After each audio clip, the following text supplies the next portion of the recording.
A Court of Thorns and Roses by Sarah J.Maas. Summary. A poor but skilled hunter who kills a wolf in the forest turns out to be a fairy. As a result, Feyre is dragged into the fairy world by its master and is forced to live in his court. When she begins to develop feelings for her captor, she finds herself caught in a centuries-long battle between fairies. Welcome to the summary of A Court of Thorns and Roses by Sarah J.Maas. With an intention to encourage you to read the book, we gathered some information for you to get familiar with the plot and get aroused with curiosity, hurrying to start reading it. The book begins with the heroine Feyre hunting in the woods behind her home. Her family, formerly rich but now poor due to her father's bad investments, are starving, and she's their sole provider because her father lost enough mobility to try to provide for them when one of the creditors they owed broke his knee. Her sisters, having never had to try to provide for themselves before, are not very helpful at their small shack in the woods. Feyre had to travel farther than ever before to hunt, and she's worried that she's getting close to fairy territory. Although a treaty was made between humans and the fairy, Feyre knows that the fairies break the treaty regularly and come across the wall, an invisible boundary designating fairy lands and human lands to kill or torture humans. She sees a larger deer, but there's also a wolf nearby that's stalking it. Since she knows her family is going to starve without that deer, she shoots the wolf without having time to question whether it could be a fairy in disguise. When her first shot doesn't kill it, she aims a second arrow at its eye, and instead of attacking her for defense, it just stands there, so she kills it quickly. Feyre ends up selling the wolf pelt to a mercenary near the town center who offers her more money than the pelt is worth due to the fact that she says she has been in Feyre's position before. On the way home, Feyre sees Isaac and nods her head, greeting him while passing. She and Isaac are lovers, but their trysts are a secret as he's going to be married soon. The next day, a large beast breaks into their house, demanding retribution for the dead wolf, who was a fairy after all. The beast, Tamlin, states that in the treaty when a human takes a fairy life, the only option is the human life must be taken by Prythian, the fairy realm. Her family and her don't question him as they know fairies are unable to lie. He tells her that she has two choices: either to die by his hand here or forsake the human realm and live out the rest of her days in Prythian. She of course agrees to go with him so he doesn't kill her. Tamlin uses magic to make her fall asleep so that she doesn't see the path leading from her home, and she wakes up when they arrive at his manor. Rather than being a prisoner, he tells her that she's free to come and go as she pleases on their grounds, but not to enter into any other court as he can't protect her there. He has changed into his human form now, and she sees that he and all the other court have masquerade masks attached to their faces by magic. When Feyre asks about the cause of the blight, Suriel tells her that there is another land called Hybern that is ruled by a king rather than the land being split up into courts. There are 7 courts: winter, spring, summer, autumn, dawn, day, and night.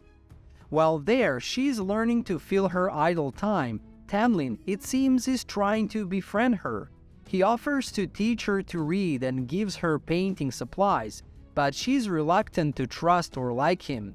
As time passes, Feyre realizes that Tamlin and Lucien are not giving her the full story of what is happening with the plight of Prythian. To get answers, she ensnares a Suriel, a type of low fae, which is compelled to tell the truth. He shares that the fairy kingdom Hybern, ruled by a wicked and powerful king, resents the treaty with humans.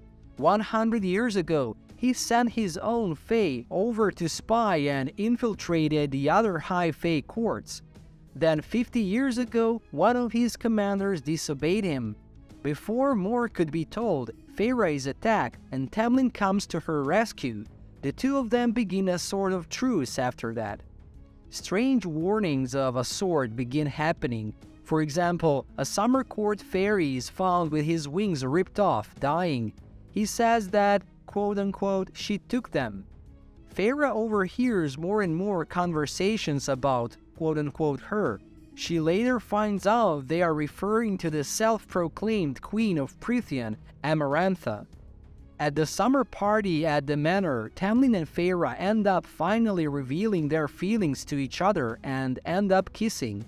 The next day, the handsome High Lord of the Night Court, Rhysand, shows up and discovers Feyre there. He is known for being close to the Queen. Tamlin begs him not to tell Amarantha about Feyre. He makes threats and promises nothing. Feyre lies and tells him her name is Claire Better. After that, Tamlin decides to send Feyre home to the human realm, but not until after one intimate last night together. Back home, she finds her family more than taken care of with a huge house and many other things. Weeks pass and another manor is burned to the ground. It was the family of Claire Better, the fake name she had given Rhysand. Feyre decides to return because she knows things must be terribly wrong in Spring Court. She makes her way back only to find the manor ransacked and nearly empty. Only Alice, a servant, is still there. She tells Feyre of Queen Amarantha. The queen came as an emissary from Hybern 100 years ago. She fought in the Mortal War alongside her sister Clythia until Clythia fell in love with a mortal warrior Jurian, who eventually betrayed Clythia. Amarantha has hated humans ever since. She came without her king's permission and wished to take Prythian for her own. Fae has been her slave for 49 years after she stole part of their power. She says that Feyre could have ended it all. A curse was put on Tamlin after he refused to become Amarantha's lover and consort.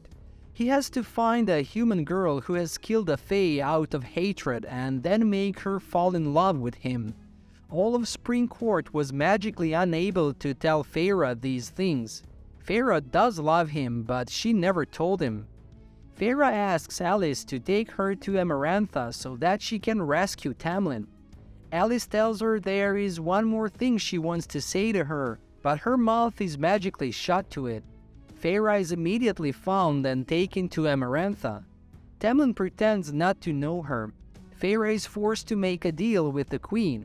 She is to complete 3 tasks, 1 a month. If she does, Tamlin and all of the Fae courts will be free.